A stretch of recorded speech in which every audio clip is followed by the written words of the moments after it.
Hey guys, it's Kelsey from roughandtumblefarmhouse.com, your best friend on the homestead, and today we are going to be talking about how to make a very simple DIY herbal diaper rash cream.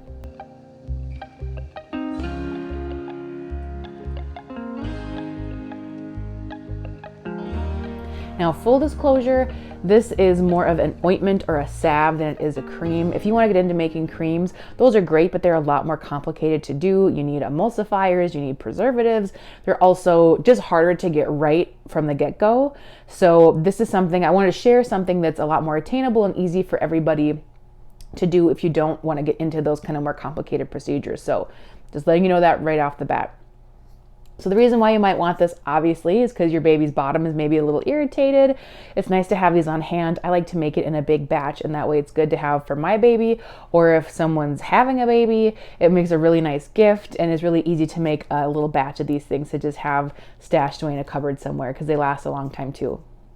So let's dive into what you need for this recipe. So what we're going to be doing is infusing an oil to start with. So you're going to want a base oil, a carrier oil that we're going to infuse with the herbs. Now there's a couple different oils that you might want to use for babies that are safe. You could use a coconut oil. For this recipe, I would use a fractionated coconut oil.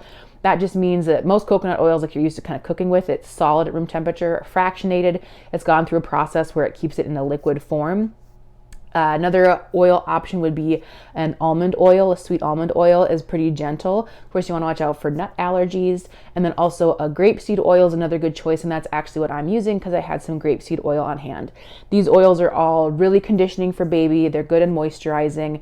There are other oils you could use, but these are just kind of in general really good for using for baby. Though do keep in mind almond oil is a tree nut, so it comes from a tree nut, so make sure you don't have any sensitivities to that in your family or something, so kind of watch out for that. Real quick, I will say too, please do not use olive oil and please do not use sunflower oil. I like using sunflower oil because it's an oil we can grow here in Minnesota. I like using local products. But olive oil and sunflower oil, if your baby is younger than 6 weeks old, both those oils actually can kind of break down their skin a little bit because of the oleic acid in them. So you could use it for older babies, but I just like to avoid those oils in general. So I know that this cream is like good for all babies. So, and it's not like you're putting acid on your baby's bottom or anything if you do use those oils, but they're just not the best ones for this recipe. So just wanted to give you that kind of quick disclaimer. Also, I should probably always give another quick disclaimer. This is not evaluated by the FDA. Always check with your pediatrician before using stuff with your babies, but this is a gentle, really herbal recipe with herbs that have been used historically and are proven scientifically as well to have really great healing benefits for your baby's skin and anybody's skin, actually. So that being said, let's talk about the herbs that you need.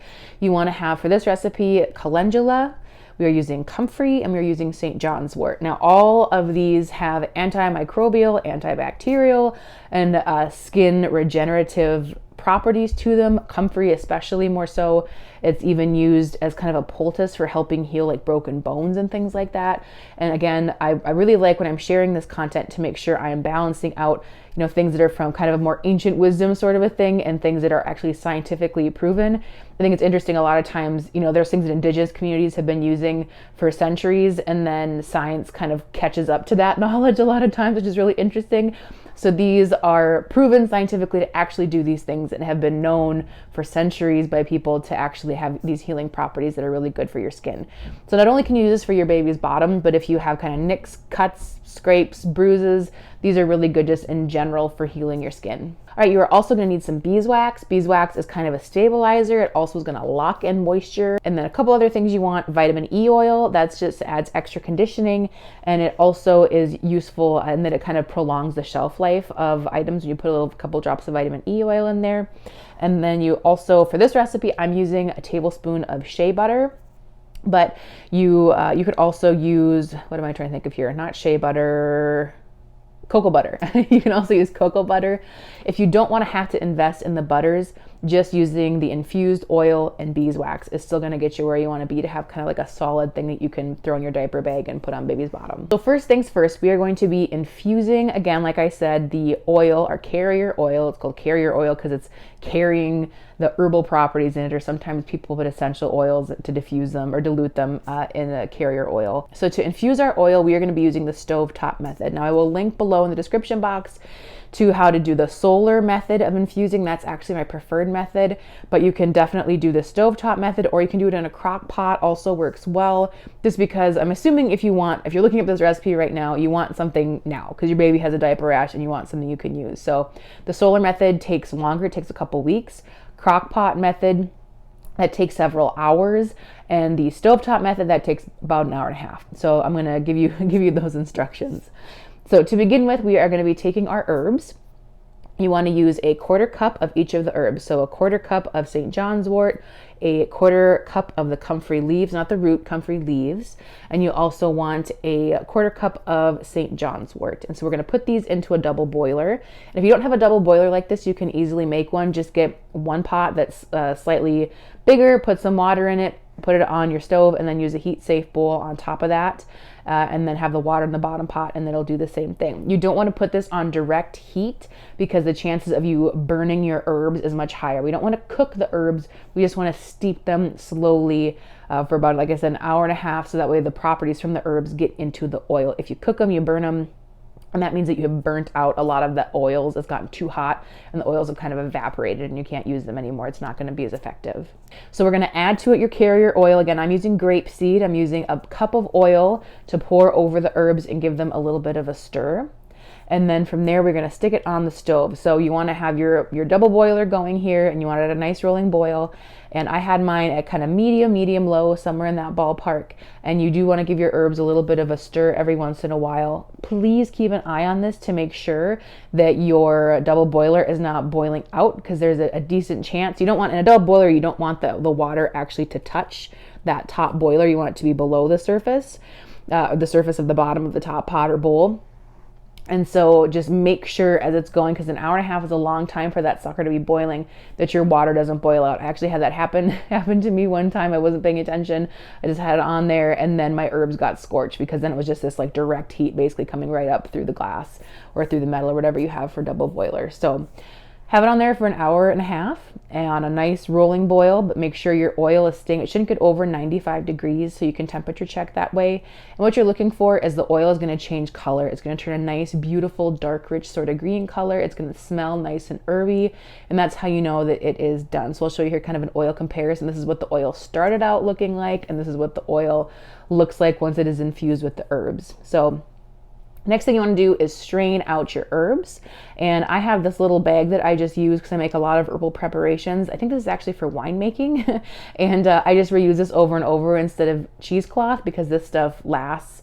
And I will say also, if you are going to be using something that you're going to be washing, please do not wash it in with your regular clothes, or you're going to have oil stains all over everything, which I also have a video about that, how to get rid of oil stains. I'll link that below too in the description box.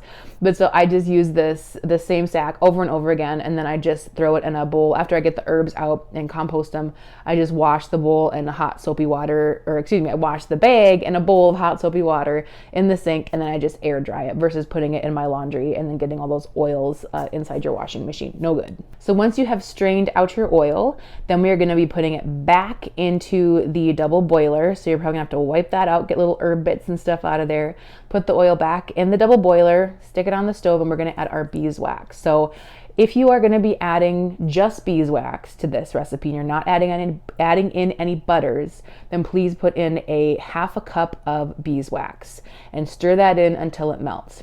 If you are going to be using some butters in here, then you only need to use about a 1/4 cup of beeswax. So stir that in until it melts down. Then we're going to take the whole thing off the heat, and then we're going to add in our butters if you are adding in butters. So I'm using just a kind of a full tablespoon, probably like maybe it's a tablespoon plus a teaspoon or so of shea butter, and stirring that in.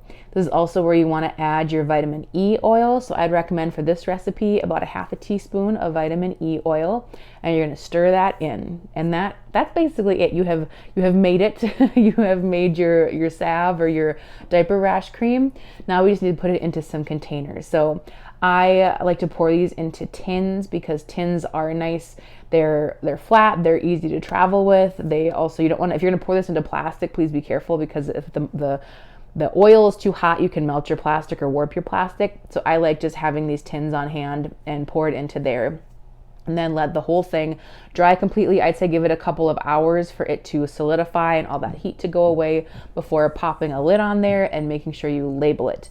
Don't think you're gonna remember what it is. If you make these things, I definitely have some like mystery ointments around where I have no idea what they are. So please make sure you are labeling.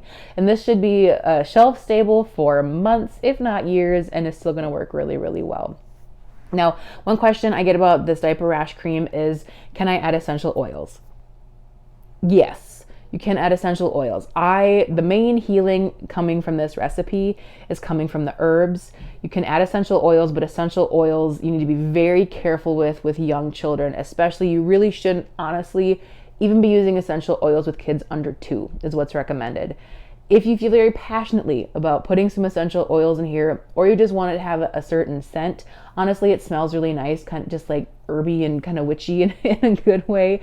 But if you want, you could add to the whole mixture 1 or 2 drops, just barely any, of a lavender or a chamomile are typically seen as safe for use with very young children.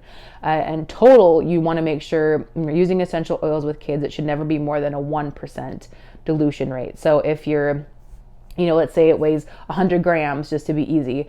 If it weighs 100 grams, then it should only be 1 single gram of essential oil is what is safe. So if you want to add a drop or 2%, that's fine. Otherwise, in terms of effectiveness, it's really the herbs that are doing the work here, paired with your oils. So you do not have to add essential oils. I personally do not. One last question I also get about this is, can I add breast milk to this? I would not add breast milk to this. Breast milk is incredible. It's a wonderful thing. It actually does great things for the skin. You are better off just if you have some like older expired breast milk, just pouring it into baby's bath is a really good, nice skin moisturizer. But breast milk, just like any sort of milk you might be adding, whether it's goat's milk or cow's milk or camel milk or whatever it is, it needs to have certain preservatives in it. It needs to be pasteurized. Otherwise, it's going to spoil and turn the whole thing really funky. So please do not put breast milk in here. Find other ways to use breast milk. And the last note I want to make sure I give you is that yes, this is cloth diaper safe. It does have beeswax in it, but there's such a small amount of beeswax considering the size of the batch and then the little bit you're putting on your baby's bottom. It's not going to cause any absorbency issues at all with your cloth diapers. I like to cloth diaper, so it's not something that you need to worry about. Very last thing I will say is, if you are looking at getting some herbs for this, let's say you don't have herbs around, I really recommend Star West Botanical. I really like their things. I also like Frontier Co-op. I am a co-op member at Frontier. I'm actually an affiliate for Star West Botanicals. I'll link them down below. They have great organic herbs you can get in bulk. Though keep in mind, if you are buying herbs and you haven't really bought herbs before, if you're buying, like, say, a pound of herbs, it is a lot of herbs. If you think about how light tea is, full of dried plant material, to get a whole pound of dried material, let's say you order a pound of calendula, you're getting a big bag. You're getting a big bag of dried herbs, which might be great if you're going to do other stuff with them. But just keep that in mind, that maybe buying, if you're just kind of dipping your toe into this sort of thing, maybe buying a smaller bag might be the way to go versus getting a 1 pound bag. But if you're going to be doing a lot of stuff, get the 1 pound bag and go wild.